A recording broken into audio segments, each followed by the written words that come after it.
सापडली। छत्रपती शिवाजी महाराजांचे वंशज माजी खासदार संभाजीराजे छत्रपतींनी फेसबुक पोस्टद्वारे ही माहिती दिली। ॲस्ट्रोलॅब असे या यंत्राचं नाव आहे। रायगडावरील कुशावर्त तलावाच्या वरील बाजूला हे यंत्र सापडलं।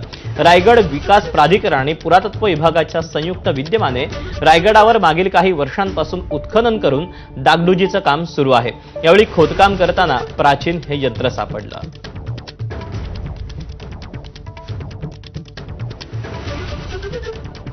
दुर्ग रायगडावर जे उत्खनन कार्य सुरू आहे त्याच्यामध्ये प्राचीन काळापासून ग्रह आणि नक्षत्रांचा वेध घेण्यासाठी त्यांची स्थिती ठरवण्यासाठी एक यंत्र वापरलं जात होतं।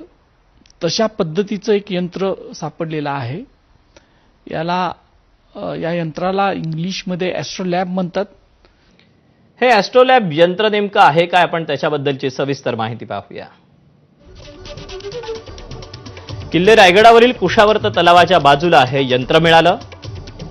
2018-19 मध्ये उत्खनन करताना हे यंत्र सापडलं।